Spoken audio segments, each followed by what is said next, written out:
Oh, welcome back to Ranking 76, where we are ranking 76 heroes and villains of the American West. I am Eric. And I'm Matt. And today, we finally made it. We have made it to the Alamo.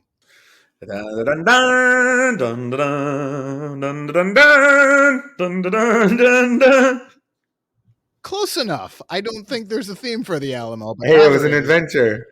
That's fine. Harrison Ford is very proud of you. So anyway, the Alamo was commanded by William Barrett Travis, and he is our subject today. Matt, how much have you ever heard of William Barrett Travis before in your life? Well, just what you said the last couple episodes is kind of funny though, because I feel like, did a lot, but probably the least recognized out of the three. We'll see. You have Crockett, who is very witty. You have Bowie, who is horrifying. He has a lot to live up to make himself entertaining.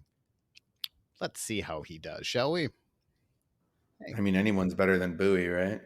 I mean, he was worth talking about. It's just don't Mess with him. take any money from him, and don't fight him.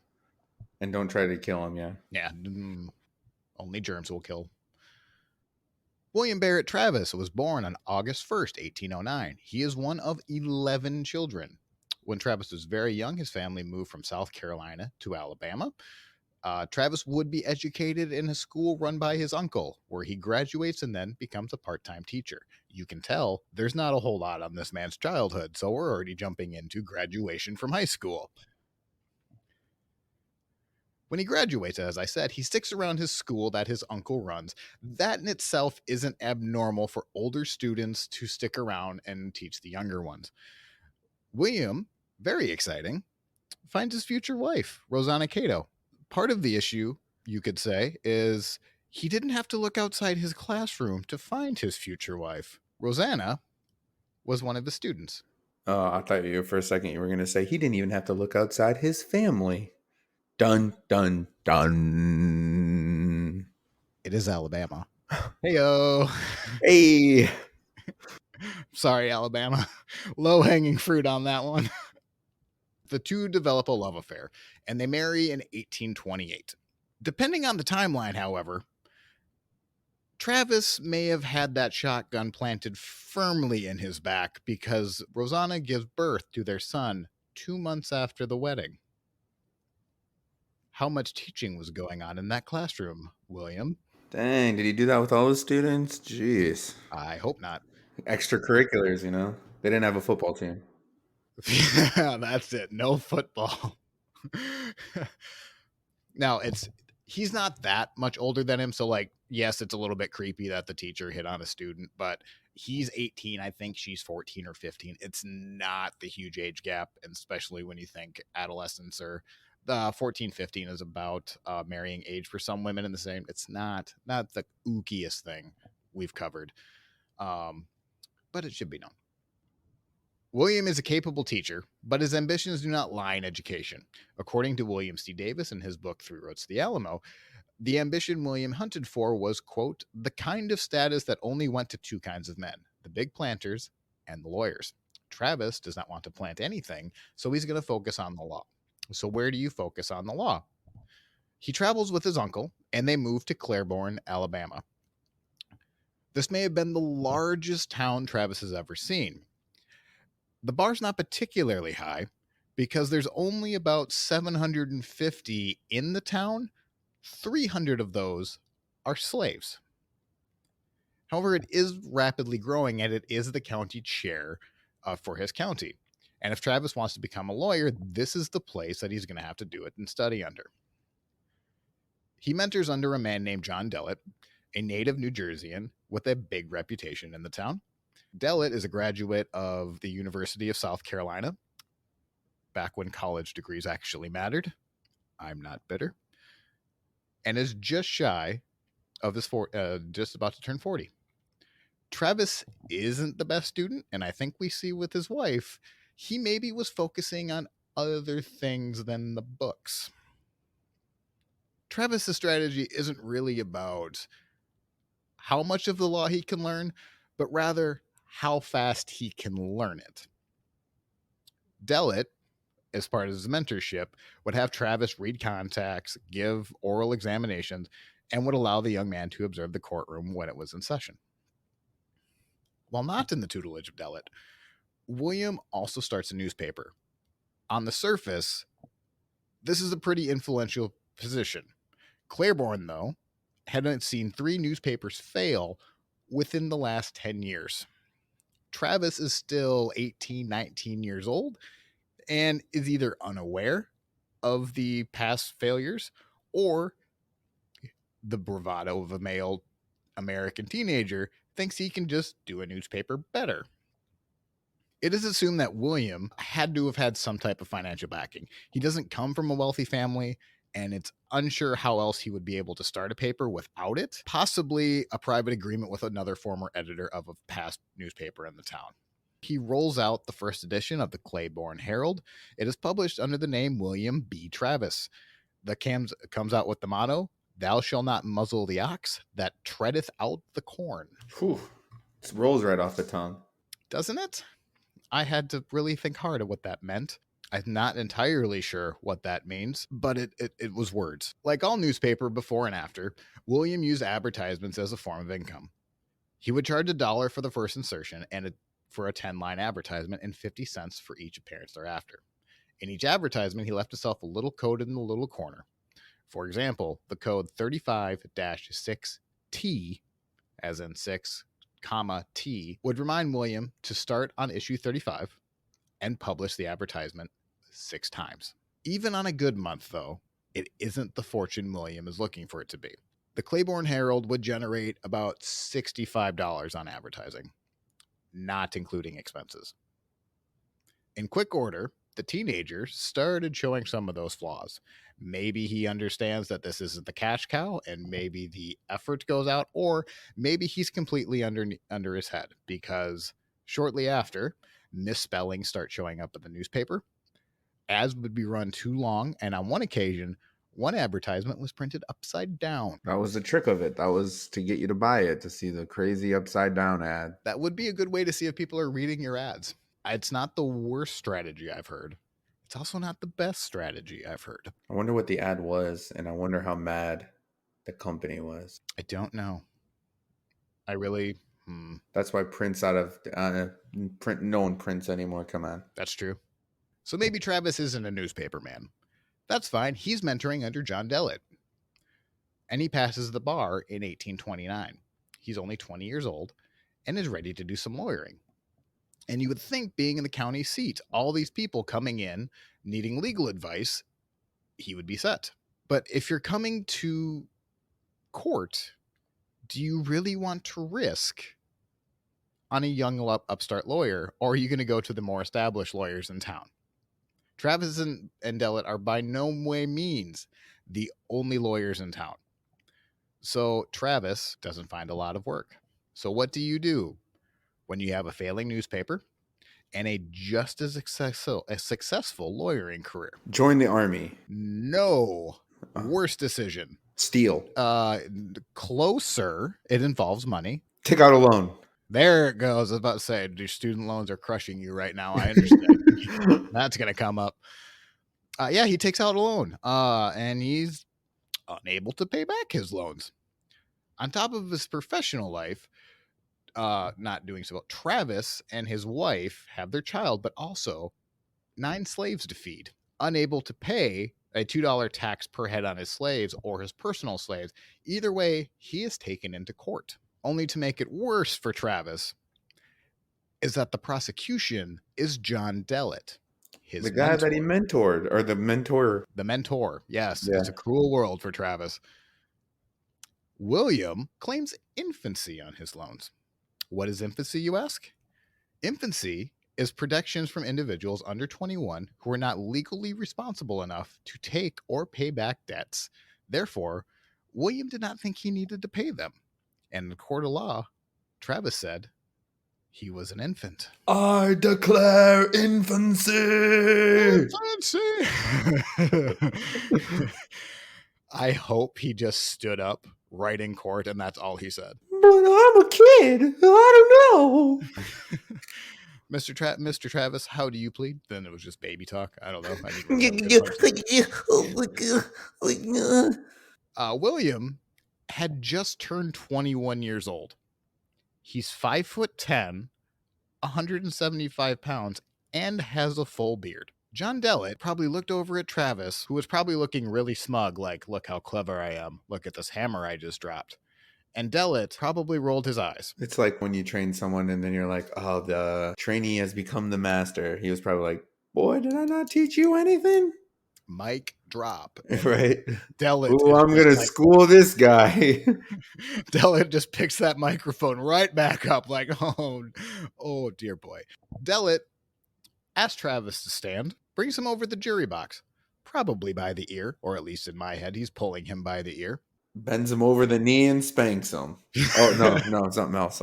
Nope. My bad. That was part of that schoolboy teacher relationship he had. Do you think he may have like carried him like a child? Like he just carried. When you said pull by the ear, I pictured it. Get over here. Dellett doesn't have to do much at the jury box. Dellett simply looks at the fully grown man with a full red beard and says, ladies and gentlemen, I make proofist of this infant. The jury break out in laughter because obviously he was a grown man and not a child. Probably was a dead giveaway that he could hold up his head by himself. I also picture like Dellett like scratching under his chin like, who's the baby? Who's the baby? God, that had to have been so embarrassing. I can't, especially if he was like, ooh, I just schooled this guy. And oh, that was a horrible mistake. You'll be surprised to learn that the court ruled against Travis and that he had to pay back his loans. No way. Yeah, who would have thought? It's not really known when Travis thought of Texas. But the thought of crossing a state border seems like a really good idea at the moment. He scoots home and he, what I'm assuming, declares really proudly, Rosanna, I'm going to Texas. And she was like, what do you mean you are going to Texas? Did he abandon them? He left them for Texas. Oh. But don't worry. He said he'd be back for her. Spoiler alert. He doesn't come back. I mean, I won't spoil anything, but he basically had a shotgun wedding. He's 21 years old going to a foreign land. So that means she would be 16, 17? Around there. Yeah, that's about fair. She's still a kid and has a kid. Yes. Now again, different norms. She would have been viewed more as a woman, so it's still icky, but it's not as right. But I mean, like he's leaving her to fend for herself, essentially. Excellent point. Yep. And there is kind of precedent for this. So like you have Crockett went to Congress, didn't take his wife. That is fairly common, especially if you're Travis and if your intentions are to bring your family back. You don't want to bring your family if there's not a guaranteed success. Right. I think you also can think of Jesse James's father. Did the same thing to go to the gold rush in California. Failure is more of the expectation than I guess the reality, I guess. So it's not the worst move for Travis, but it's kind of shady. Outside the possibility of escaping jail time, there's a few other things going in Travis's favor. One that we saw in Bowie's episode is that it's very easy to claim land. Essentially, you were one reference letter away from being able to collect hundreds, if not thousands of acres of land, depending on your marital status. Though he's not much of a farmer, getting cheap land on credit would be good collateral in case he wanted to open up a line of credit.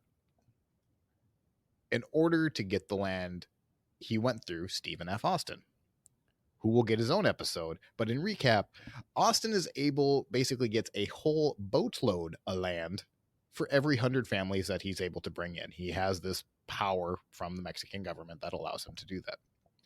On Travis's application, however, he lists himself a year older and then lists himself as not married. Yeah, he did.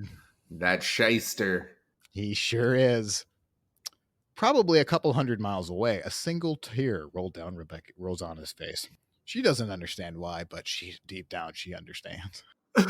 Just looks out at the moon. Oh dear. Oh, poor Rosanna. In Texas, there is also, in Travis's benefit, an exciting lack of lawyers in the area. Being a trained lawyer, he would be one of the very few in Texas. So men would have to come to him. It doesn't matter if they're in the county seat or not. He moves to a nearby Trinity Bay in a town called Anahuac. He picks up Spanish and becomes a genuine success in town. Things are turning around actually pretty quickly for him, which is probably the opposite of what everyone thought was about to happen. Not only is he making good money in the law, but he's even being able to put on retainers. He can actually pay out loans to others and rent out his office for others to practice legal work. Stephen F. Austin is impressed by the young man and even starts recommending him to more established men in the area. All is going well. But then that dang Mexican government just had to come in and ruin it all. Those shysters. That's my new favorite word, by the way. Shyster. I Yeah. like it. Is that the drinking game? Oh, Every time you say shyster, oh yeah. Shyster. I'll drink to that. It's going to be real interesting telling of the Alamo if you keep saying it. Here's where we see where Bustamante gives the order to build some garrisons and just to keep an eye on all of those rowdy Texians in the north. We may even make them pay taxes. One of the first incidences in the build up to the Texas Revolution is called the Anahuac Disturbances, which Travis currently resides in, the town of Anahuac. Let's go back and do some background very quickly. Colonel Juan Davis Bradburn has about 40 men and heads out to Perry's Point on October 26, 1830. His orders are to occupy the garrison at the crossing of the Trinity and San Jacinto rivers. It was originally built, his garrison, to prevent smuggling from across the river, but is now also being used to collect tariffs, something that would have been a thorn in the Texian side. Due to a recently passed law, Bradburn is also in charge of stopping the United States immigrants from coming into Texas. If you remember that a little bit from Bowie's episode, where there's too many Texians, we have to stop Americans coming in, but we're still going to leave the border open for European descent, anyone else. Bradburn is kind of responsible of keeping everyone else out. What a lovely position to have. Super easy. With 40 men. Yep. Oh, I could have done it with 20. One hand behind your back, too, bud. We're going to move the timeline ahead about 6 months, and there's been little disturbances so far, but in January 1831, the land commissioner issued titles to residents who reside in the area prior to 1828. The titles had been approved by the government, however, Bradburn believed the new law voided out earlier grants. Because of politicking with the land commissioner, Bradburn and him are on opposite sides of each other. Bradburn even has the commissioner arrested for some time. After the commissioner is released, the commissioner issued 50 new titles and then simply returned home. Here's a big mess for you to deal with. Bye-bye. If there's one thing he basically just wanted to kick the hornet's nest, because when people start land disputes, we saw Daniel Boone. It drove him crazy. We saw James Bowie's entire freaking episode dealing with land grants. It is literally just there to angry Bradburn, and more importantly, those 50 titles that are now disputed for Bradburn to deal with. With tensions boiling there, word comes down to Bradburn that the government doesn't want the Anglo-American lawyers practicing in Texas without a license from Mexican authorities. Bradburn is ordered to check lawyers' licenses. This will directly affect William Travis. Just in case that wasn't enough tension in the area, though, the Mexican government ordered to start collecting duties and taxes on all ships already in the Brazos rivers in the Galveston Bay.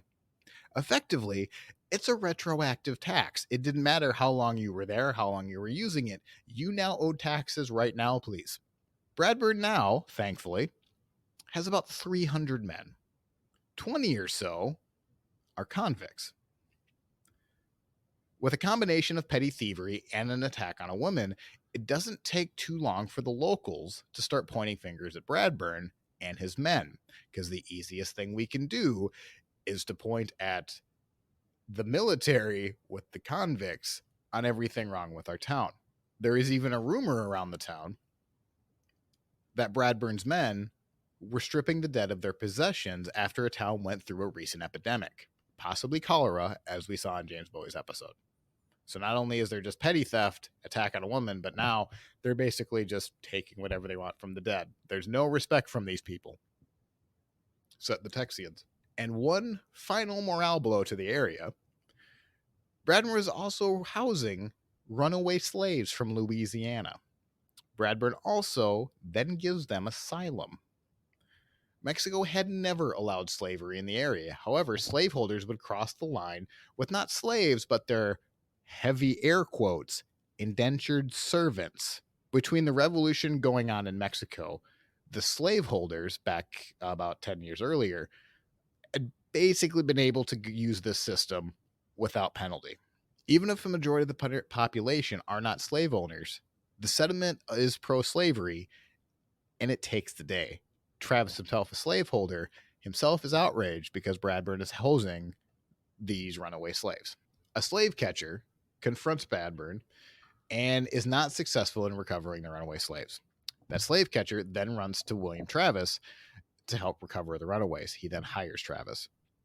When Travis confronts Bradburn tells Travis that the slaves are enlisted under his command and have applied for Mexican citizenship. So in other words, no, you cannot get them back. Now go away. A prideful man, Travis sits in anger while Bradburn thinks that there also may be too many angry Texians and there's not enough men to hold off this fight. Travis forms a militia with the excuse that they're there to help fight Indians in the area. Not believing him, Bradburn arrests Travis and his law partner for parading the militia. They're only in there for a couple of days, but they're still very angry about the runaway slaves, because how dare they just want to be free. When rumors that will be proven false, that the owners from Louisiana, of the Louisiana runaways, are going to come up with their own militia and take them back by force, Bradburn readies the garrison and just waits for it to happen. With tension nights filled, someone described as a tall man wrapped in a big cloak arrives at the garrison outside of Bradburn's door. When asked to identify himself, he simply replies, "Amigo." That's creepy. In the shadows. What's your name, boy? Amigo. Amigo has a note backing the rumors of the Louisiana militia, and they're coming. Bradburn is more annoyed than intimidated. And when he hears of the tall, hooded man, he believes it's Travis. And for all intents and purposes, it may have been. But it's pretty weak evidence. And we don't really know to this day if it was Travis. But Bradburn arrests Travis and his law partner, and they don't place him in jail. They place him in a brick kiln and is fed a diet of boiled beans and stale bread. Where are we at? What is the state we're at? Texas. Does staying in a kiln seem like the best place to be? Oh no, you're cooking. If anything. So I understand, like Bradburn, I agree with Bradburn, right? Runaway slaves, protect them, that's fine. He is there doing his job. Some guy kicked a hornet's nest and he has to deal with it. To place someone in a kiln on next to no evidence, you're just you're doing everything to rile these people up that you possibly can. There is no delegation. Travis is able to communicate to the outside by exchanging notes through the laundry. They're able to get the public sentiment in their favor. 200 men form outside and track Bradburn's cavalry of only 19 men and actually hold Bradburn's cavalry hostage, and then they anticipate a prisoner exchange to get Travis out. After a day of fighting, the rebels release the cavalrymen, thinking an agreement was in place. And there was an agreement in place. However, when the cavalrymen do not evacuate the area like the agreement said, Bradburn does not release Travis. When the rebels don't evacuate. Again, Bradburn turns it up a notch and threatens to fire on the town. Jeez, it's getting messy. It's one bad mistake after another, isn't it? Oh yeah. Like how can I make them angrier today?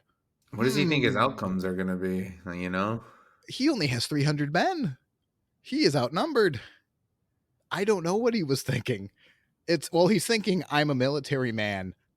Come at me if you're hard enough, but they'll come after you, man. Like they're going to.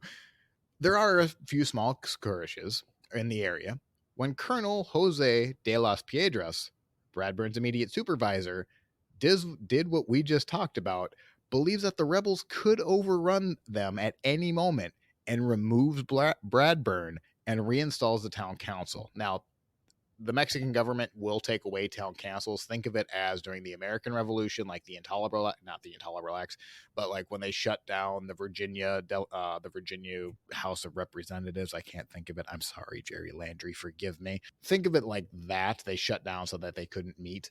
They did the same thing here, but Piedras removes Bradburn immediately and then lets them able to have their town councils again. Travis had been sitting in his kiln baking for around 50 days. Good God. That's a 50 lot. days. Do you think they stuck the toothpick in him and Oh, like I can't imagine what he looked like. Oh, skinny and sweaty? Do you think they stuck the toothpick in him like you do a cake and like, nope, it's not done yet.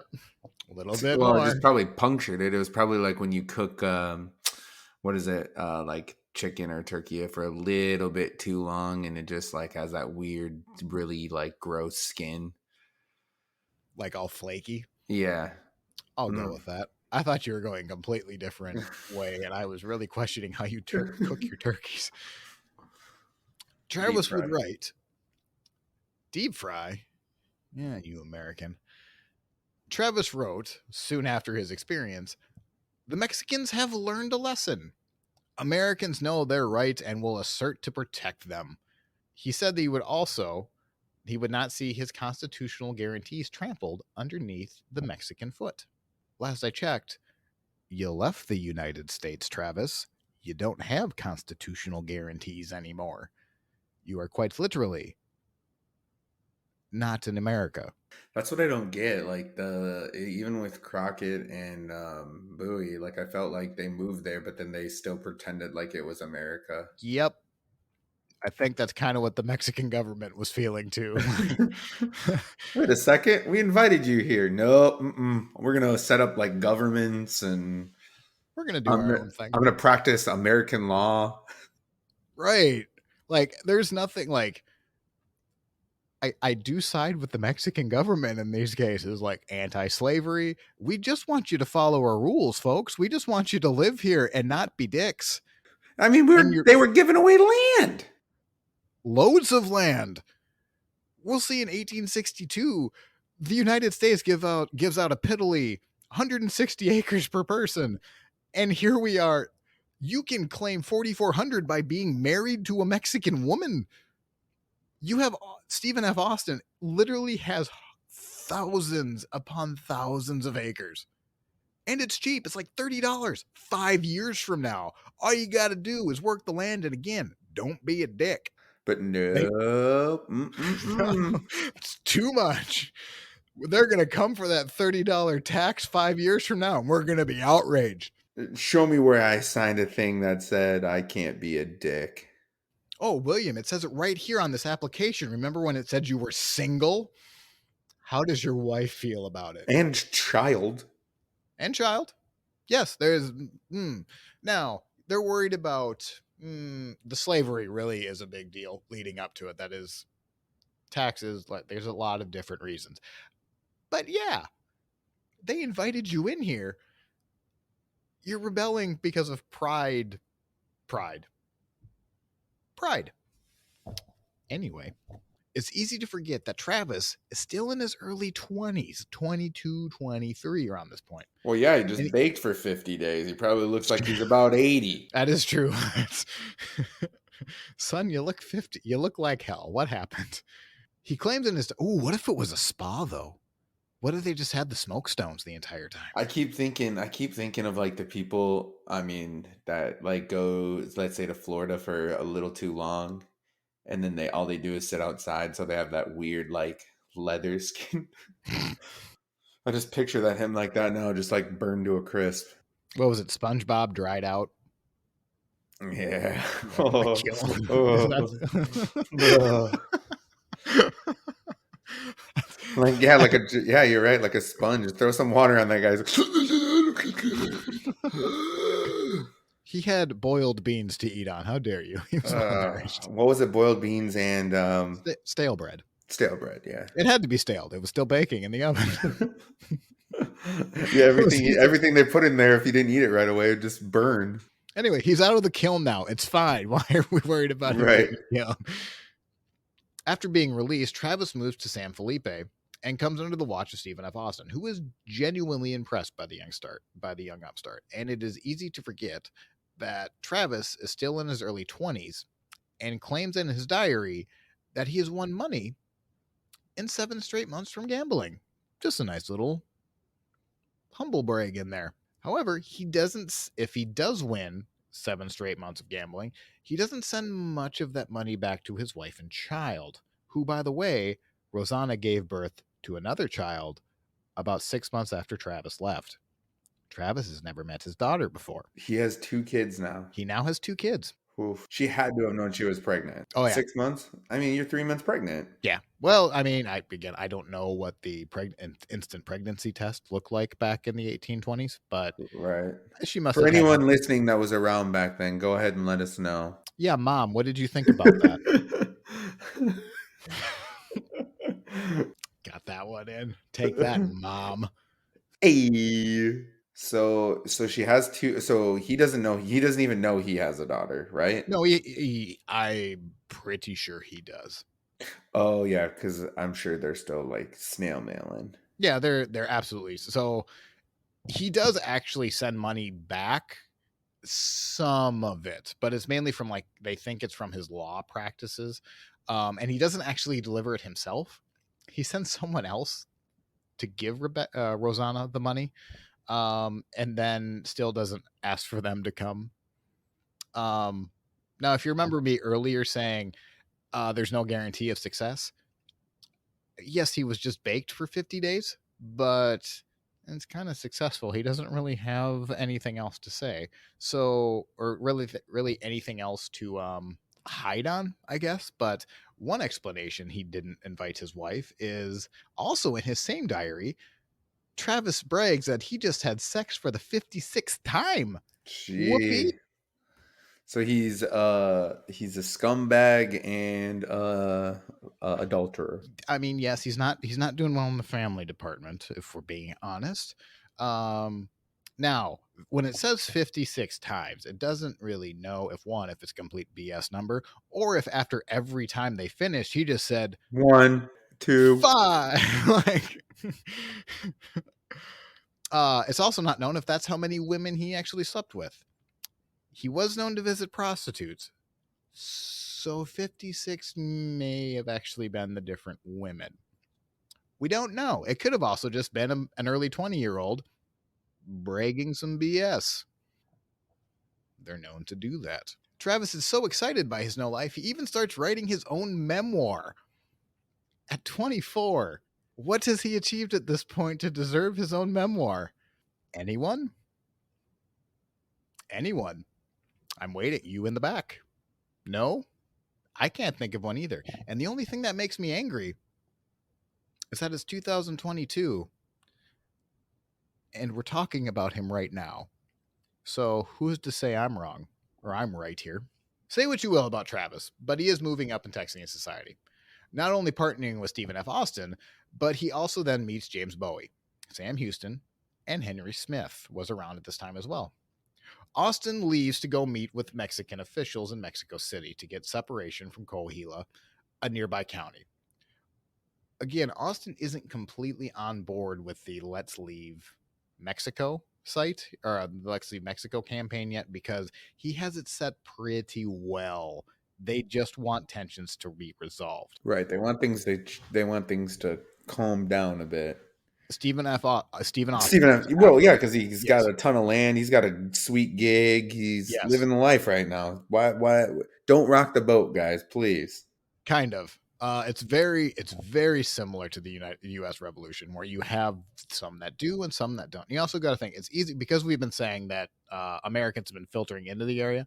Do not think for a second the majority of those living in Texas were not Mexican descent.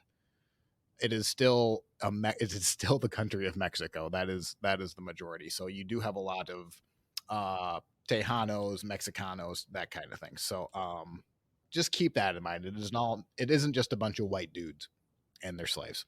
When Austin arrives in Mexico City, Austin keeps correspondence with Travis, who informs Austin that they are now trying to form their own providential state government in hopes of provoking Santa Anna into action. The action taken was against Austin in the form of arrest in Mexico City. The Texians, now with even more of a firm grasp on we want to rebel, Austin is going to be arrested for about 18 months. The Texians move forward with their government. Travis wants to be one of the leader, but loses to a man named Three-Legged Willie. Three-legged Willie. They don't call me three legs for nothing, youngins. Oh, that voice. Oh, that voice. That's the voice of Three-legged Willie. That's the voice of someone that rubs your shoulders from behind. I think a cigarette ash just dropped on my shoulder. Probably was freaking three-legged. The real reason is he actually had a deformity in his knee that kept it permanently bent, and he had to use a peg leg. But creepy uncle direction you took it also works. That's exactly what I thought. What were you thinking? Sure. Now, everything you said could still be true. Also, we need a nickname rating on Three-Legged Willie. It's pretty. I mean, what Keep is in it? mind, think of the name Willie. What else could that three-legged? I'm gonna go ahead and say 7. 7. You're Right up there generous with today. Sombrero Jack. I don't think you like Sombrero Jack. Yeah, I did. Oh no, I didn't. I liked what was his name? Help me out here. I don't know. Mean, I can take help me out here. So it's not Sombrero Jack. Okay. It's like the one that was like bloody-eyed Bill or something like that. Bloody Bill Anderson? No. No, if it's bloody, that's the only Bloody Bill Anderson is It could the have been. guy. It could have been. Dang, we need to keep track of this. Wendy Cahill? The other Billy the Kid nickname? No. It was probably Bloody-Eyed Bill or Bloody Bill. Bloody-Eyed Bill. What do you have against the eyes? It's creepy when they're bleeding. Yes, it is. Back on track, because good God, that took a turn. Back at the state convention is called, a man named Henry Smith argues that the Texians are already free and that they have no rulers. And why keep talking about this independence thing? Why don't we actually just make this official? And I think we're at the point of the revolution where I think both sides just need to get over it and kiss, because there's been a lot of tension building up. Something just needs to freaking happen. A lot of the Texians have already decided that they need to break away from Mexico. And you can point to taxation, the sending of troops north, or arresting Travis. There's just another reason for these Texians to rebel. Back on William, he now has to deal with that whole wife thing in Alabama. Because he actually has had feelings for a woman named Rebecca Cummings. I knew it. You kept saying Rebecca over and over again. And I was like, I guarantee he's going to hook up with someone named Rebecca. Yeah, you got me. Rosanna is his first name and Rebecca is his second. Yep. You got me. Yep. That's why I should edit my notes better. Travis has strong enough feelings for Rebecca that he now has to make it official, and he wants to ask his wife for a divorce. In a letter to Rosanna, he asks to actually raise his son in Texas with them. Not the daughter, just the son. While he waits for Rosanna, He claims a league of land for himself. A league, remember, is 4,400 acres, and claims himself as a widower on this application. I don't know who checks these applications, but they're doing a really terrible job. Uh, Now, with 4,400 acres, a budding professional and political career, Travis went from being unable to pay his debts to now in the upper crust success in Texas. Depending on how the revolution would turn, his future may be even brighter. Travis's wife, Rosanna, agrees to the divorce, and the two meet for the first time in nearly 5 years. Travis meets his daughter for the first time, who is now just turned 4 years old.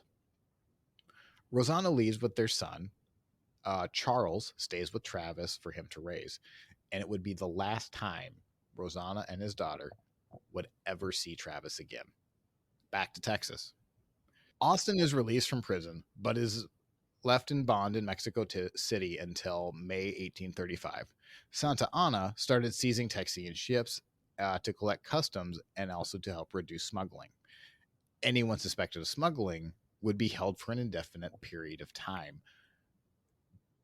Travis, just wanting that fight, not just Travis, but everyone just brewing for this fight, even suggests in a private letter that even if Stephen F. Austin would be killed in Mexico City, it might not be the worst thing for the revolution because, seriously, we need to get to action here. Travis even raises 20 men to meet an arriving Mexican regiment who is tasked with collecting taxes. They board a small ship equipped with one cannon, which is just adorable. I'm sure Travis was very proud of his one cannon and his 20 men. When they meet up with the Mexicans, the commander demands to know what Travis' intentions were.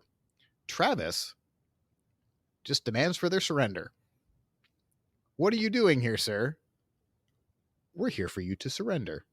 Give up now. Okay.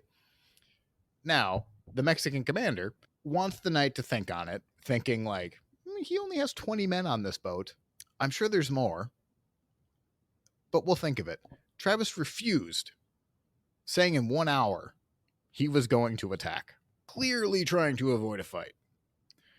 Travis is then invited to go over terms on the riverbank. Reminder, Travis still only has 20 men, but tension in the area, and the commander believes that he's up against a much larger force.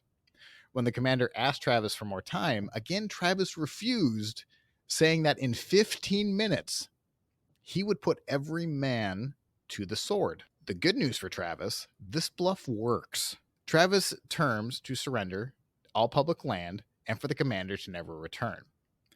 Officially, you could point that Travis starts the Texas Revolution peacefully. That's a bold claim to have 20 dudes and one cannon and demand surrender. Travis's next opponent would be General Martin Perfecto de Cos, who issues arrest papers for Travis. Citizens, hearing of a potential third William Travis arrest in nearly 2 years, really rally behind him. Travis still has to flee, but when $1,000 reward is put up on his head from a threat from Perfecto de Cos, he threatens that Travis, once captured, would swing from the first limb the first half hour he was delivered into the fort. However, he is able to escape. Austin returns from Mexico City finally on September 8th. And with Austin finally on board, he asks Travis to raise a cavalry unit. But like most revolutions, Travis isn't able to guarantee pay for any men he would be able to recruit. Again, he would have to go for future pay. And in trying to get young Americans to also accept another man's command, it's also a tedious task. Come for me for the revolution, but not for pay, and you have to listen to everything I say is kind of a hard sell. While Travis is building his cavalry unit, the Battle of Concepcion is fought and won under the co-commandership of James Bowie. While Bowie is getting praise, Travis has to deal with really small issues, such as when you gather something for the army, it belongs to the army. So when they came up to a herd of cattle and men individually started claiming cattle for themselves. That one's mine. That one's mine. I call Dib. it dibs. Mine. No, oh God, guys, please. How many times Wonderful thing to have to deal with when you're leading men. Outside of Travis's control, Austin is also shortly not in control of the army. The new head is Sam Houston, and due to a lot of internal politicking and Travis politically being tied to Stephen F. Austin, Travis leaves the army for a short time, but is back within weeks after he's offered a lieutenant colonel position by Houston himself. Travis is now officially part of the army, not just the militia. So again, a little bit of politicking going on. It seems like he stepped down just for pride so that Houston could ask him, but It's funny that you could just get out of the army back then, huh? You know what? No, I'm out of here. Now there's a yep, little thing called, contracts you got to sign. you can still leave the army. Yeah, yeah, yeah, yeah. Go ahead. Yeah, see what happens. Yeah, I sure. wouldn't recommend it. No, no, go ahead. See what happens. Yeah, yeah, Yeah, yeah. Sure, sure, sure. Travis then orders Houston to go to Behar, otherwise known as San Antonio. Travis reluctantly accepts the position. When he arrives to the town, it's barren. San Antonio was just recovering from a siege 3 months ago, and it only had 120 volunteers and most of the valuables taken away, already in use for the army. Travis isn't there long when he hears the main body of the Mexican army actually just crossed the Rio Grande River. Santa Anna is on his way, and he may be here within the next 10 days. When word of Santa Anna and the Mexican army coming closer, men inside the town just run. James Bowie and David Crockett finally arrive. But because Travis can't catch a break, there is almost instantly a power struggle between Travis, the official commander of the fort, of the garrison, and its two most famous counterpart, James Bowie and David Crockett. Travis has no choice but to offer up the co commandership for the garrison. When it comes to a vote, Crockett will not allow himself to be considered, but he would prefer himself to be known as a, quote, high private, leaving Bowie as the only other legitimate option. When a vote is held that Bowie wins and had to feel a little vindicated, because as you remember in his episode, nobody wanted to trust James Bowie with any type of command until a gunshot, until the battle started. Then you want to follow James Bowie. Beforehand, No, no, no, no, no, no, no. Ain't there's some red happening. flags there. Right. Bowie celebrates by going on a 2-day bender. Remember that? We talked about the 2-day bender? Don't forget parading the prisoners around. Yeah. Also, I got to fall on my sword on that one. On the listen back that you sent me, that sounded off to me. So I went back to my source, William C. Davis, Three Rows of the Alamo, and I tried to figure out where I could find that, and I couldn't. So it makes me think. You It makes monster. it makes me think I either typed it wrong or I mixed. I also used a couple Texas Historical Society articles to build these. I think I might have mixed some references. So So what you're um, saying is this horrible human being that was named James Bowie might have just been a scooch less horrible. I'm saying um, I don't Not know where enough I to got my source. matter, but I'm being accurate. I'm falling on my sword. Um, So anyway, I did rewrite a little bit of this section, but I can actually source this back to material now. So maybe don't quote me so much on that particular part of James's episode. Everything else is fine. But on Bowie's bender, he gets drunk. That part was correct. And then he detains any civilians from leaving San Antonio or Behar. He confronts a judge to release a convicted thief from jail, as well as ordering the release of a man convicted of mutiny. Finally, Bowie orders that all prisoners be set to hard labor. When he finally wakes up sober, Bowie does apologize to Travis, but Travis is more than a little annoyed that his co commander basically just kicked up a hornet's nest for no apparent reason. While Bowie is off celebrating, you'll be happy to know the Mexican army is still getting closer. I was gonna say, like, while he's doing all this, of course I'd be mad too. It's like, bro, we have it's only a couple days. Yeah, like they're coming. And what he doesn't know is that Santa Anna is basically marching his soldiers nonstop. He is pushing them hard. I'd be like, listen, Bowie, quit being a shyster and start doing your job. Drink. You proud of yourself with your grin? Very. So they hear that the Texas Army is again 2 days closer than they were before your bender. Then they see citizens starting to pack, like really quickly, like abnormally quickly. When Travis orders anyone to stop, it's ignored because Travis then gets word that the Mexicans are only about 2 days away. Travis himself gathers out with a few men and heads out to see if they can spot the Mexican army somewhere on the horizon. Smoke from fires, dust, you name it. They ride out of town and get a mile and a half out, and they turn a corner, and the Mexican cavalry is like right there. Do you know that gif of the baby running into the kitchen, stopping, saying ooh, and then running right back out? Yeah. William Barrett Travis is that baby running the hell out of there. Upon seeing that, Travis turns right the hell around and goes back and orders everyone who is going to be staying to enter the Alamo compound now.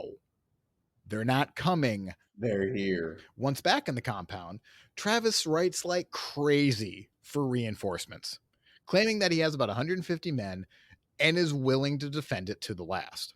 Once the message is sent, there's little to do but wait and wait for others to gather what little supplies that are in the town. Again, they had just been gone through their own siege a couple months earlier. Bowie, if you remember, his reason to being in the Alamo or in San Antonio was to actually take arms away. And then he pulls a Bowie and he stays. While there's trying to gather all of these supplies, it was probably more than a little demeaning that the townspeople that did remain would just simply shake their heads at them and say things like, quote, poor fellows. Oh no, that's terrible. Dead man walking. That's not even the end of the quote is the full quote, poor fellows. You will all be killed. Hey, I keep forgetting to ask, who was the name? What was the name of the guy they sent with the to go get more troops? It's just a courier. Now he's going to be writing to Sam Houston and to Fannin. If you remember Fannin, he was with Bowie at the Battle of Concepcion. He was kind of his. But the answer is anyone who can get out, anyone who wants to come in, that'd be cool. I Just vaguely anyone. remember hearing about the lost hero of the Alamo or something like that. It doesn't come to mind unless you're thinking of like Travis used a Mexican woman to like deliver orders on the last day of the siege. I don't think that's what you're talking about though. I don't remember a Mhm. lost hero. There's Okay. only spoiler alert, everyone knows this. There's only going to be about 12 survivors of the Alamo. None of them soldiers. Basically men. It's basically women, children, and then like William. The ones that just like couldn't get out or whatever Well, in I mean time. non-combatants, and Right. basically Travis is slave. Like there's only 12. Oh wow. Okay. Like it's yeah. So anyway, we're a bit away from that. The Mexicans quickly occupy San Antonio. Travis orders the flag to be raised that can be seen, and just basically ways to see what the Mexicans can do. What the Mexicans do is raise a flag that is all red. An all red flag, in the meaning in the Alamo, would Blood. be no mistake. There would be no quarter given. So yes, there will be blood if we're going to quote Jigsaw. Anyone inside the Alamo would be executed. Once Travis sees the red flag, he fires a single cannon shot towards the Mexican army, and they return fire. Neither shot does any damage, but I guess the tone is set. I don't quite understand that. Why we're firing a single cannon shot? I don't know. Seems silly to me. The commanders disagree on what to do next. Travis wants to wait and see if his call for reinforcements is met. They will also give them time to set up their defenses for the Alamo and to keep an eye on the Mexican army. Bowie wants to meet the Mexicans under parley.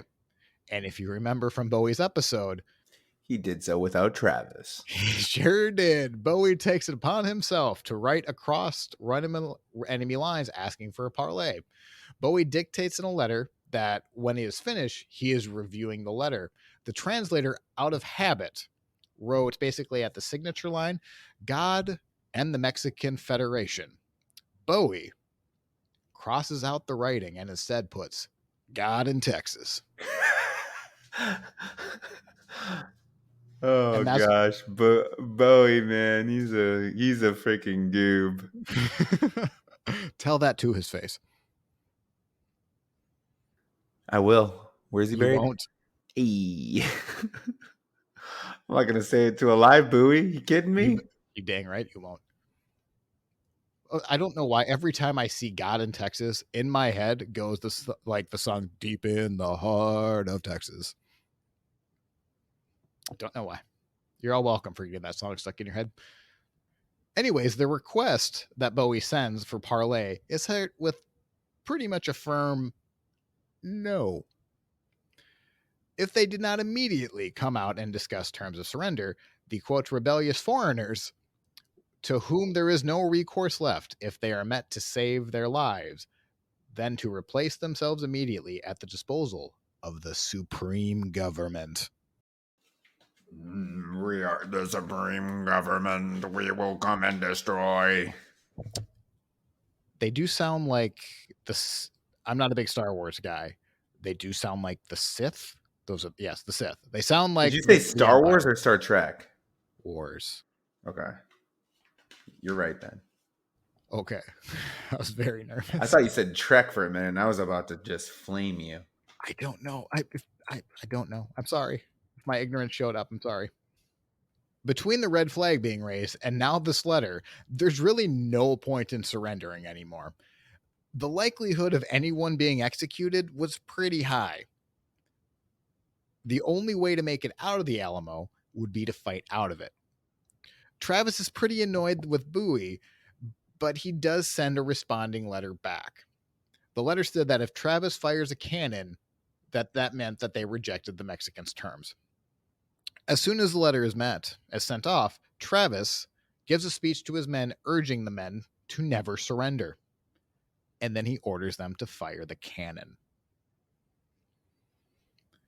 The Alamo itself, the building, the complex, is not built for defenses. It's actually a former church, a former missionary that had never been completed. It basically had no roof on the top of it. I think it had been abandoned for probably 30, 40 years at this point from its original purpose. It had been standing for 75 years. And think of it again as more of a complex rather than just really the thing. It's been a while. I was there when I was like 10 years old. It's really just a small building and a small concourse, if I remember this right. But it is really like a 3-acre complex at this point in history. The Texians could place cannon, and the thick adobe walls are actually surprisingly good against cannon fire. So as they're entering the siege, the Mexican army is going to kind of use the Napoleon strategy with their cannons. Basically, it's, do you see that wall? And do you see this cannon? We're just going to keep firing at that particular wall until a hole gets there. Until a hole is there, and then we can mode in. It takes a while for that to happen. So basically, the men inside the compound have to just be under siege until the Mexicans decide with what they want to do, or they get reinforced. Inside the Alamo are about 160 men, and that number will fluctuate. The total number of the men at the time of the siege will be about 188 is the most consistent number I've seen. For now, there's 160. They could seek refuge inside during the bombardment, but it's dire, especially If you're James Bowie, his temperature raises to 104 at this point. He's delirious. He's getting there. And all the command is given back to Travis, who writes a letter that will make him famous. But also, before we get into that, so Bowie's accomplishment in the Alamo was to ask for the parlay and then, hey, I'm done, guys. Right. See you later. So anyway, Travis writes a letter that's going to make him famous. I'm going to quote most of it.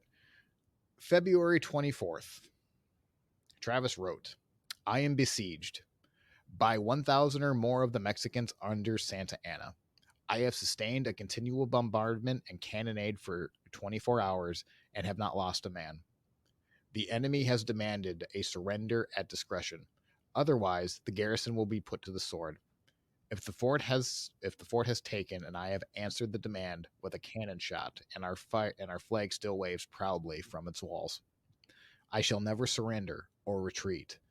Then I will call you in the name of liberty, of patriotism, and everything dear to the American character to come to our aid with all dispatch. The enemy is receiving reinforcements daily, and it will no doubt increase to 3,000 or 4,000 in 4 or 5 days until it is neglected. And if this call is neglected, I am determined to sustain myself for as long as possible and die like a soldier who never forgets what is due in his own honor and in his country. Travis then signs it, victory or death. Which is a nice little callback to George Washington back in the American Revolutionary War. Nice little tie up there for him.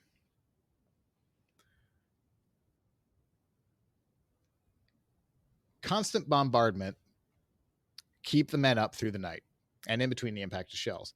They could actually hear music coming from the Mexican camp. Oh no, they're probably yeah, woo, party.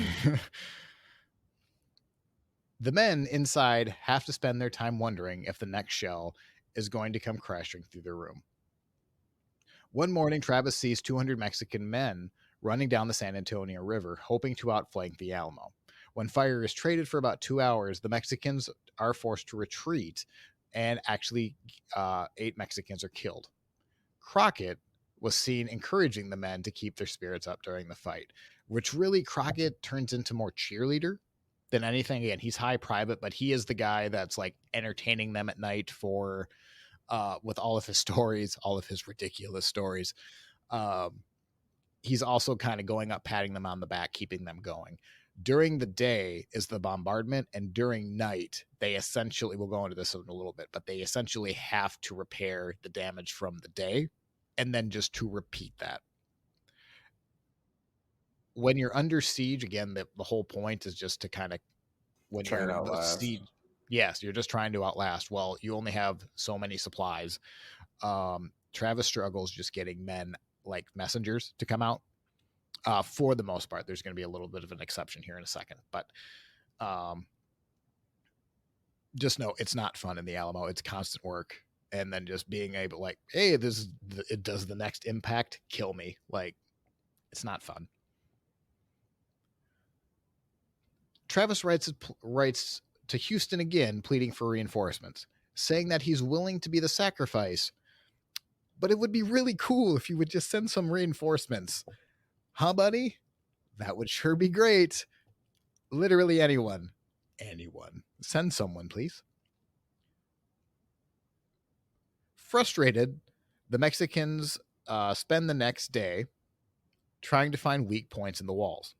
The Texians again are able to fend them off with a few well-placed cannon shots, but in doing so, they also give the Mexicans valuable information on where the cannons are and roughly how many cannons there are in the compound.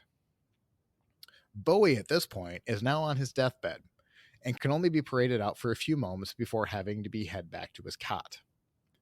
Crockett is said to be on the line picking off soldiers with his long rifle from up to 200 yards away. On Leap Day, 1836, the Mexicans receive reinforcements.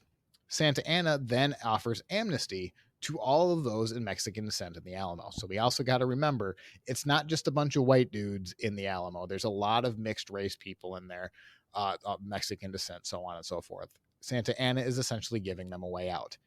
If you choose to believe the man, and I would be very tempted to not believe the man, he then gives them 3 days to respond.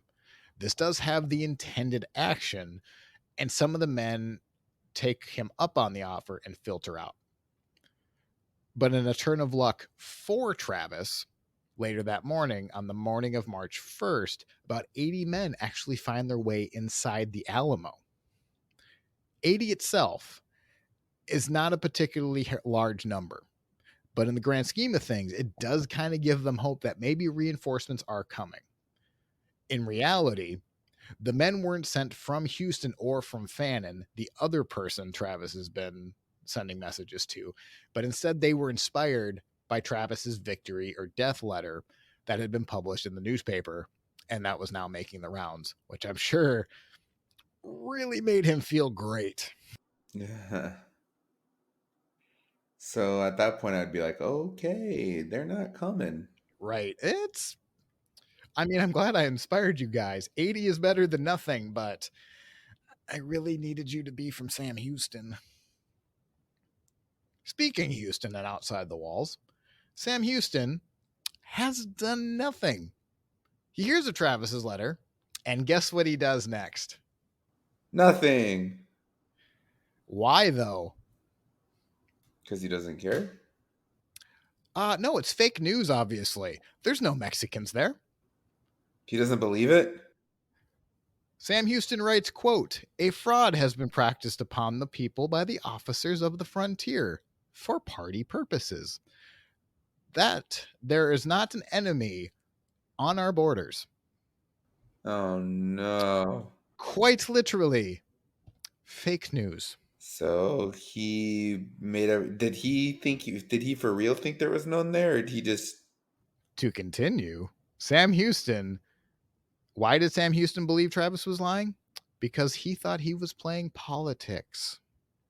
Houston, after all, thought Travis was a Stephen F. Austin man, and that he called Travis's letter, quote, "a damned lie." Oh no. It's always politics. Are you Because of freaking that, they sent kidding me? no reinforcements. Because Are he you thought it was freaking? all just a freaking political game. Because of course it is. Send a scout. Someone. Regardless of what Houston's feelings are, Santa Anna being tied up at the Alamo is actually doing the main army a load of good. Santa Anna has up to 3,000 men, a third of which would be more than enough to just stay and attack the Alamo. But he wants all of them. Yep, Santa exactly nailed it in one. Santa Anna wants this victory for himself. Every day, Santa Anna is not chasing the main army. They're able to supply, plan, what have you. All because Santa Anna is looking for that really sexy newspaper line that he defeated the Texians at the Alamo.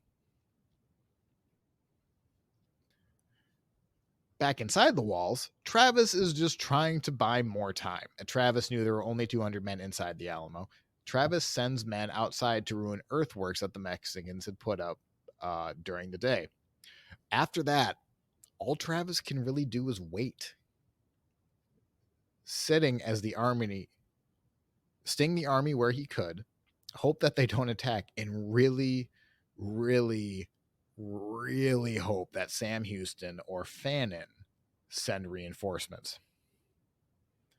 On March 3rd, they really have to start reinforcing the walls. They do so during the night, as I said. And they even start reinforcing the church windows and doorways, believing that once the enemy broke through, they may need to make their final stand in the church. You really get the sense at this time they all understand They're not making out of it. probably not coming out of this one. It's like the end of Armageddon when Bruce Willis throws Ben Affleck back in the elevator. And you just know. No, I love you. Harry! What's his You name? give this to Stamper. Make sure Stamper gets this. Billy Bob Thornton, just push it. Push the button. You'll be glad to know more Mexican reinforcements show up.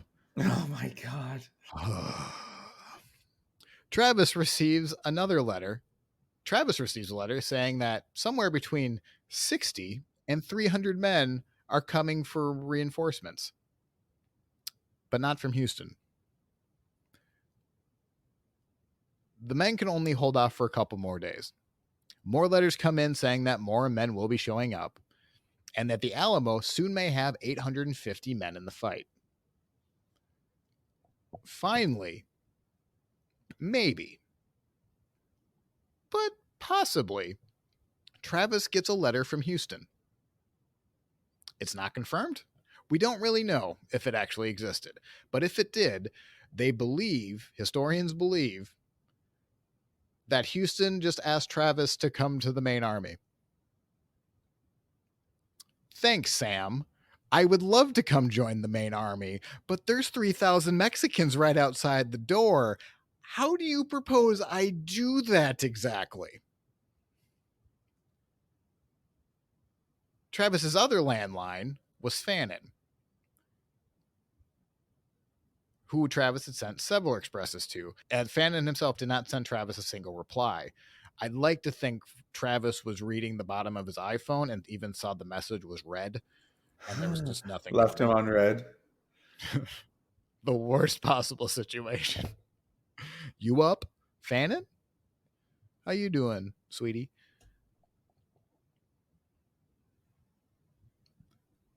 If Fannin would not show up with the other reinforcements promised, he would have no choice but to wait, basically at the hands of the enemy. Travis writes again with a final sense of finality. Quote, I feel confident that the determined valor and desperate courage hereto exhibited by the men will not fail them in the last struggle.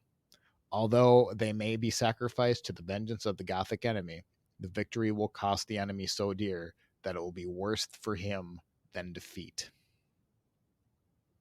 If we're going down in a blaze of glory, and we're going to take y'all with us. Down in a blaze of glory. You know, Bon Jovi. Gotta throw Only it all down sad. Is there. there a sad version of that song? Down in a blaze of glory.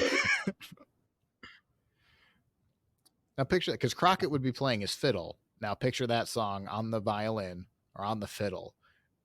What a real sad moment.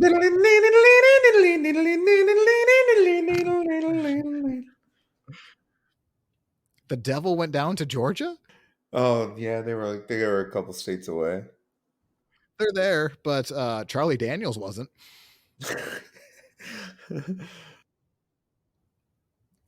So we're still on March 3rd, and Travis sees the Mexicans building ladders. Powder and Ball are now running so thin that they now order to stop returning fire. We need to save up everything for when they come out. Bowie is paraded out one final time, and I remember this somewhere, but I can't find the source, so take this with a pinch of salt. I believe they even brought him out on his cot, because at this point, he is suffering from deliria and is vomiting. Don't know what that would really do to the men if that happened, but he's absolutely brought out. I believe he is actually brought out on his cot that he is dying on. The next day, on March 4th, Travis and his men have held off the superior force for 11 days. It is believed that the Alamo had enough food and rations for up to 2 weeks. Who is to say how close they are to the end of that? Crockett entertains the man again with his fiddle, apparently playing The Devil Went Down to Georgia, and tells them stories and is heard saying things like, I think we had marched out and die in the open air. I don't like being hemmed up. Thanks, David. Your ability to not want to be inside the walls is really inspiring. So we've definitely talked about the disadvantage the men have going up against the final battle that they know is coming. Some of the advantages they have, other than they're inside the fort, and you can see we've seen in Tecumseh's episode, we've seen in other episodes, when you're inside the fort firing out, you can take on a pretty big mass of men if you're prepared for it. One of the things that we saw in Bowie's episode is that the Texians have better equipment. They have better rifles with better range, more accuracy. Uh, they should be able to do for. They also have 800 rifles and pistols inside the Alamo. 4 for every man, which means they could fire 4 before they would have to reload. They had about 15 cannon and a lot of cannonballs, but didn't have the men to be able to fire them all to put an effective volley across the first couple. So they can only fire from a distance, and then after they're inside range, you have to ball back and fall back to the rifles. Right. But they can still do some damage. On March 5th, they are working through the night or working through the day. They make about 25 grenades for when the Mexicans did start scaling the walls. They could simply drop the grenades on top of them. Also sound strategy. When the Mexicans got past that, 200 bayonets would be there to meet the Mexicans. But I cannot stress enough how exhausted the men are.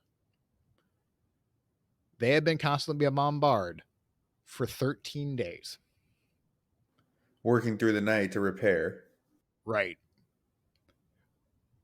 Santa Anna calms the cannons for the day on March 5th.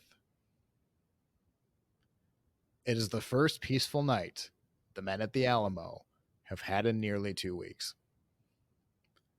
Exhausted, a lot of them fall asleep. Oh no. Around 3 a.m., the Mexican army starts to surround the Alamo. At around 5:30, they hear the trumpets blare from the Mexican army. They're coming, and everyone has to be woken up real quick. Someone at 5:30 bashes into Travis's room saying the Mexicans are coming. They are then followed by the sound of axes on the outside of the wall. Travis grabs his shotgun and runs outside. The Mexicans are already at the walls. The cannon fire isn't going to help you now because everyone was asleep. They're not able to drop the grenades on them either. Travis yelled out, "Come on, boys. The Mexicans are upon us, and we shall give them hell." As the Mexicans start scaling the wall, Travis leans over with his shotgun, and just then a steel ball hits him in the forehead. He falls back dead, still grasping his shotgun during the opening moments of the battle. That's it for Travis. Damn. It's that quick. Like, it hits you that hard. He is about the only one we definitively know how he died because Travis's slave was fighting right next to him, and it seems like his slave, as soon as he saw Travis was dead, was like, "Well, I have nothing left to fight for," and he just goes and hides. I don't know. Well, guess that's it. Big gulps, huh? Well, see you later. Just walks out. He is one of the surviving members, obviously, because he wouldn't be able to tell that story after. With Travis is dead, the command isn't handed out to the next in line because it doesn't matter. The only order that mattered was to stay alive for as long as you can. Bowie is in the 3rd week of his fever and is not even sure if he was aware of the battle until the Mexicans break into a room. Now, this is where I haven't really seen it written, but I've watched a few documentaries, and I think they're just doing it for dramatic effect, but they do always show Bowie loading a pistol and firing it as they enter in the room. It maybe happened. I think it's there for dramatic effect. Someone will correct me if I'm wrong, and please do so. What, he took like a bunch of shots to the dome though, right? To the head. Yep, he was well dead by the end because Bowie was not with the other sick men, some of the Mexicans actually assumed he was hiding. When his body is found with multiple bayonet wounds as well as several shots to the face, some believe that James Bowie was actually a coward. Oh, shoot. The men start fleeing the Alamo, only to run into a waiting Mexican cavalry led by Ramirez y Sesma. He sent a company off of lancers to go run them down. Then another set of men tried to do the same thing, about 50 or more, and are met with the same fate. The Texians were, quote, ready to sell their lives at a very high price, according to Ramirez y Sesma, as they were fighting. He then had to send the reinforcements twice before his lancers finished them off one by one. A third wave saw the same fate. All men who died in the Alamo did so before sunrise. In the end, all 188 defenders of the Alamo are dead. Less than a dozen women and children and Travis's slave survive. Santa Anna likely saw 7 men surrendered but were executed. Possibly one of them was Crockett. Santa Anna then wants the bodies of Travis, Bowie, and Crockett all to be presented in front of him. Santa Anna writes of his total victory and the killing of all 3 men. Then the bodies were set up into 3 large piles and set on fire, burned, and they burned throughout the night.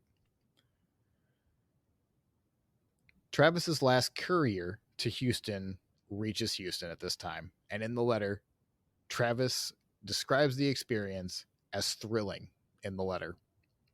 But it isn't until a few days later that everyone in Houston's army realized that everyone in the Alamo was gone. Houston then has to do a tremendous amount of backtracking from his fake newsstands, understanding that he was a pretty major reason that all the men were dead. Houston then pivots and blames the Alamo on Travis and Bowie for disobeying orders. Santa Anna underplays his casualties. It could have been up to 33%. The most common number I saw was somewhere between 600 men and 800 men, which would be approximately 33%. The Texas Revolution now has its rallying cry, and many soldiers who capture Santa Anna at San Jacinto do so in the battle. Do so going into battle, screaming, "Remember the Alamo." And that was William B. Travis and the Alamo Defenders. Good old Willie B. Immediate thoughts before going into round. He was kind of boring. Really? You didn't like him? This is a real hard think. I'm thinking. I didn't really like him. Well, let's get into the round, shall we? Okay, are you satisfied? This is our biography round. We will be handing out -10 to +10 points apiece, depending on how we thought, how impressed we were by his story. Matt, I'm not sensing some high reviews on William Travis. I mean, he was okay. Like, I don't know. He did everything. I don't know. Go ahead. I had a lot of the same thoughts because I enjoy the Alamo story. I like the history behind it. I enjoyed the buildup. I don't agree with a lot of the positions they took, but the actions, I do like the story of the Alamo. I think with him, I don't think he's going to score particularly well, but I don't think that reflects on the Alamo. In fact, Travis kind of comes across to me as someone who died too soon rather than he held on too long, because we're definitely going to see people that live too long. Travis died at 26, when he was just becoming a success, to where I don't see why, if he, for whatever reason, survived the Alamo, there's no reason that we're going to Houston, Texas. We might be going to Travis, Texas. Like, that was the trajectory he was kind of heading on. Now, we don't know that. That's a hell of a leap for me to make. But when we get to Sam Houston near the Texas Revolution anniversary next year, Sam Houston wasn't the most successful guy either until he was. So I think he suffers from, if Travis doesn't do too well, it's not a reflection on the Alamo to me, or else I'd be rating him quite highly. But I just think he died too soon. Yeah, I just feel like okay, the leading up, like you said, everything. It's not a reflection on the Alamo, right? And I feel like he did like hang in there. In the Alamo, they had a good plan. Yeah, it was a great plan of Santa Anna to cut the cannons that night because yeah, you've just been bombarding them day after day. Obviously, you're not going to be able to sleep or you're going to be alert when you're any minute could be your last, right? But they had a plan, and he like helped. But before that, it was like what he was a teacher, and then he tried to be like a newspaper guy, Yep. and then he tried to be a lawyer, and like he had all Then these failed ventures, right? then he was a baby. And then he abandoned his family, right? And then he was a baby. Infancy, I do declare. So I just feel like up until then, up until that moment, like you said, you're not successful until you are, right? So if just think about the other way, if they would have won though, or if Sam Houston would have actually believed him, like what the hell is up with that? Who Right. doesn't believe that? And there is debate It's not like he on sent one letter. He sent a bunch of letters. Travis, yes. Houston maybe replied to Travis. I don't think it's really known if it survived. And also, like, that would have been the first, if it did happen, that's obviously something that Santa Ana would destroy. Right. I wonder, I mean, he made the decisions he had to, but like he's also forced into those decisions. Like, what do you, yeah, there's 3,000 Mexicans outside. What decisions can you really make? I'm going to write a bunch of letters and hope somebody comes. I'm going to Right. try to fix the walls. So I hope they don't break in. And then we're just going to prepare to fight because I don't have another route out of this unless we get reinforcements. Um, I think what part of you're forgetting is when he was arrested and he was baked for 50 days. Um, Completely disagree with his reasons for doing it. Uh, Approaching Bradburn from basically because he was mad Bradburn was housing slaves, runaway slaves, and Travis was wanted to bring the slaves back into slavery. Um, that part's not great on him, but I think that reflects more in the next round than this one. If I'm going to give a score, it is going to be influenced because originally when I wrote this episode, I was going to do 3 distinct episodes on these 3 men and then do a special episode on the Alamo. That's how I was planning it. Well, we just did the Alamo because there wasn't much on Travis. I had to combine both of those.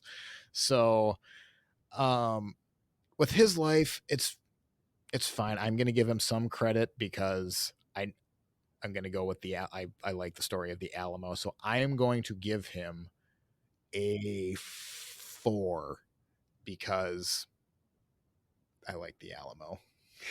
I'm gonna do you one better. I'm gonna give him a 5. Going 5. That is a total of 9. Next round. Be sure you are right. Then go ahead. His comrade, David Crockett's round. This is our morality round. We're going to be handing out points again from -10 to +10. And he ain't going to be doing good in this one. This is not his round. What do you want to talk about? Abandoning your family? Or a staunch defender of slavery and everything that came with it? I'm gonna do.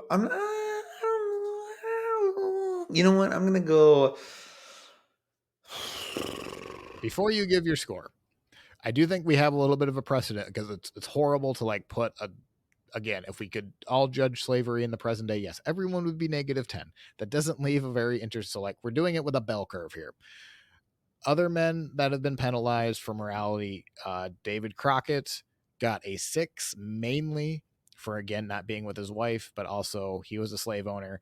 Daniel Boone, we took off 3, or I took off 3. So I'm gonna go with 3 is kind of my baseline. If you use, again, that sounds terrible because talking about slavery, so I'm gonna take away 3 points from him there.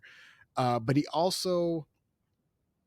he's not James Bowie smuggling slaves in, but he was ready to take on Bradburn because he was housing refugee slaves. So that to me is worse. So my original thought is a -4. Hey, me too. I just held up 4. Did you? Hey, look at you. -4. Um, I don't think he was like an evil person, but he just didn't have morals that you I should mean, have. he's I mean, you he's abandon your family. I'll come. I'll send for you, and then you fall in love with Rebecca. right. Uh, I do think so. Like, it's never good to abandon your family. He I'm never going even met to his daughter. assume no.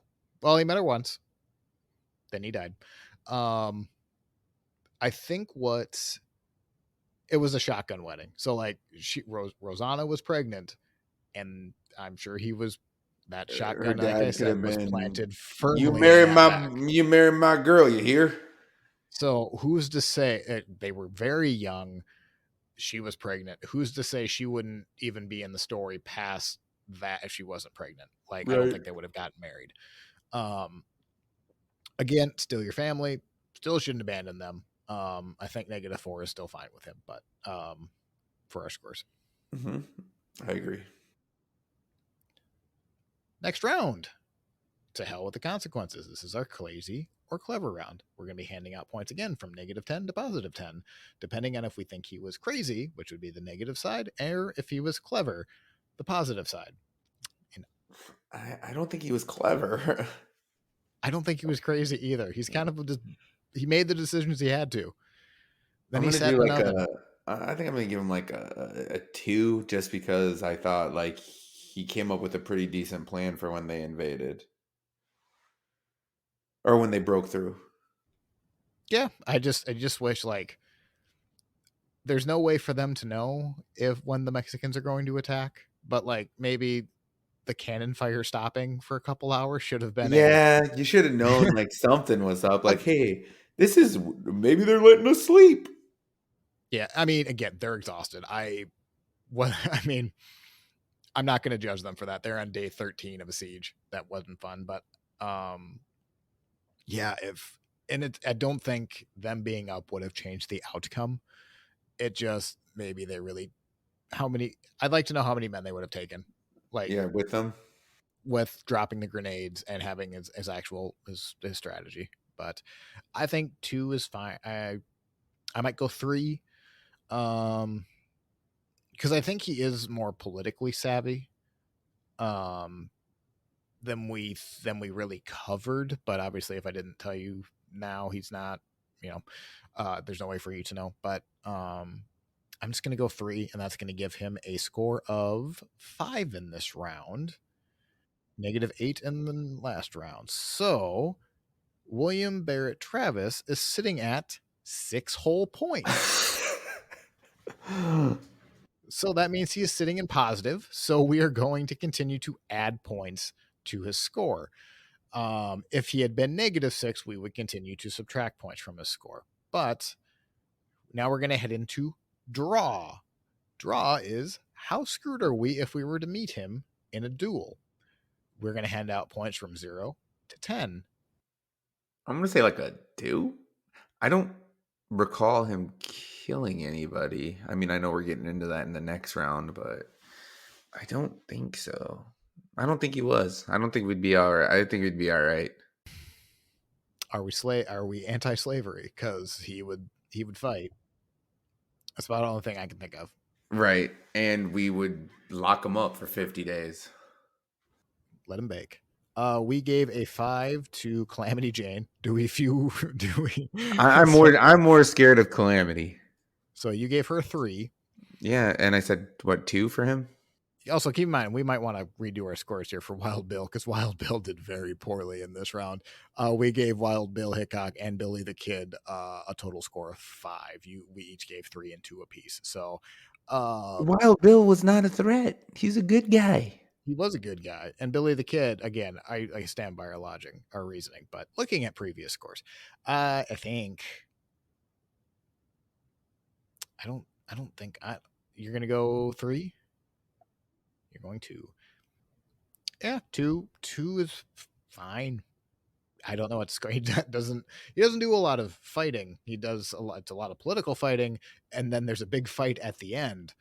But he does, when the fight comes, he sticks his head over the wall, and then it goes dark for him. So total score of 4. Legacy. How well known is he? Matt and I are going to hand out points from 0 to 10. This is where we might have a debate because if you know about William Barrett Travis, you just know him for the Alamo. And that's it. So, how much do we want to give the Alamo credit? Because that's going to be all of his points. Well, I knew about the Alamo and knew nothing about him. That's exactly where we're at. He was one of those blink and you'll miss it Guys, I am going to say I'm also going to say, before you give your score, I'm also will say that this to me, when we get to the tournament, he's going to be the guy that you're going to be snapping your fingers like, oh, the leader of the Alamo. What was his name? Ba, ba, ba, ba, ba. That's where I think he's at. You will remember the story. You will not remember William. right. Barrett. You'll be like, wait, what was? There was 3 of them. I remember them doing 3 episodes. The comedian, the zombie, and the who was the other guy? And the Alamo, right? They did an Alamo And the special. Alamo. It was just the Alamo. I'm gonna say 3. 3. How many of that is to the Alamo, and how many is it for him? 2.75 to the Alamo. I think his only other comparison would be Tenskwatawa, because you're going to remember Tecumseh before you remember Tenskwatawa. And you gave him a 2. I gave him a 2.5. Do you believe William Barrett Travis is more memorable than Tenskwatawa? I'm gonna go ahead and give him a 2. I'm gonna give him the same. Oh, and 2. Okay. I think I'm going to go 1.5 because I think Tenskwatawa, well, not the best leader. I think he should be remembered more than Travis. Yeah.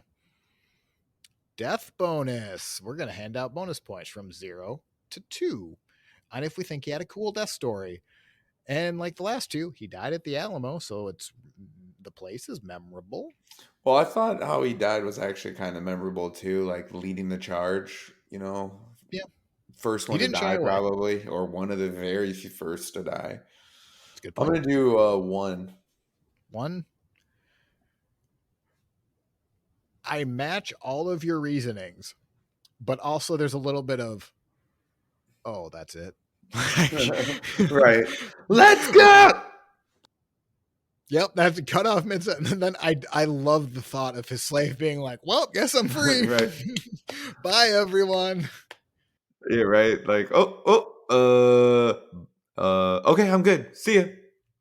Was he dead? I forgot my rifle down there, hiding in a which hey, it worked for him because he was one of the few to live. And to be fair, the look over there trick is really effective in this given context.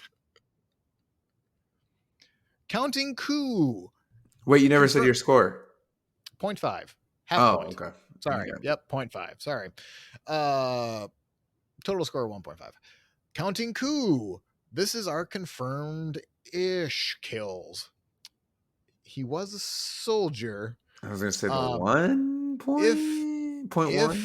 If you're new to us and you're just picking us up at the Alamo, this is We try to find a source of how many people they killed, divide that number by 10, and we do have a precedent that if they were a soldier, we kind of give them a token 10 and then divide that number by 10 to give them just a singular point. I am here in favor of breaking precedent because he was the officer.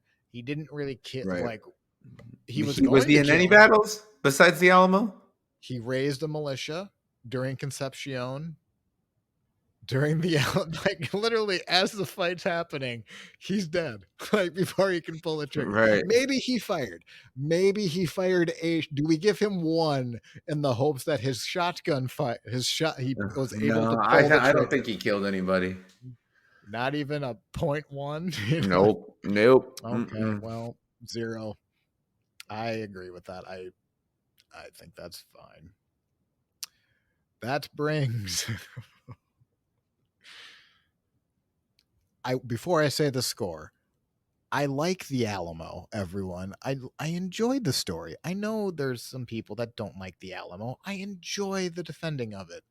With that said, the commander of the Alamo's total points is 15, which is a bit of a womp womp. So from here, I think we need to draft him. Matt, do you want to explain what we're doing with this draft? Okay. So Eric and I will be drafting a team of 20 each, and the rest will go into a pool that will be known as the free agent pool, similar to what you'll find in fantasy football or fantasy basketball. So it'll be my team versus his team. Thus, we will compete to find out what team is the winner, Team Eric or Team Matt. Eric, do you have your trusty coin? Yes, I have it. It's right here. Heads. I think that's tails. Yep, it sure is. Before I say yes or no, are you going to draft him? If I I am pass, not. No. I am going to take him. I was just curious. I wanted your real answer. I'm going to take him because I think the Alamo will go a ways, and I can tell that story of the Alamo. Again, nobody be mad that we think the Alamo is essentially a 15 out of 100. It's not the whole point of this. Um, I can already see some comments. Not the point. It's just on the man. With that said, I think that's all we have on William Barrett Travis. And that brings us to the conclusion of the Alamo. We did it. It was our first anniversary leading up to it. I was really excited about it. Shout out to the book you read, right? What was it? 3 Roads to the Alamo? 3 Roads to the Alamo. Yeah, big shout out to 3 Roads to the Alamo. William C. Davis. It's very good. I like that Also, title. It is excellent. it's very good. It has a good cover too. Let me find that. It was interesting learning about these 3 very different people. Ooh, I like that. Yeah, it's Oh, really I good. like that. If you guys ever, my sourcing is obviously in the bottom of the episode description. Yeah, it's a very good book. It's very separate. So like chapter 1 is like Crockett and chapter 2 is just Bowie, and then it goes into it. I really enjoyed it. It's probably the most mileage I've gotten out of a book. I'm now on my 3rd episode of it. Also, a big shout out, not just for this time, but for historical societies. I used a lot of the Texas Historical Society site. They're wonderful. If you work at a historical society, I appreciate you greatly. Please keep doing all of the good work because I don't think the local historical societies get all of the props that they deserve. So thank you very much. If you like what you heard today, go ahead and give us a like and subscribe and leave us a review. We would love that. We love hearing from you. We do have an email, ranking76pod@gmail.com. You can follow us on Instagram at ranking76podcast. And we do have a Facebook group, Ranking 76, the American West. Go ahead and follow that group. And with that said, I'm Eric. And I'm Matt. And we will see you next time. Boom, boom, boom. Boom, ba-down, down, down, da-down.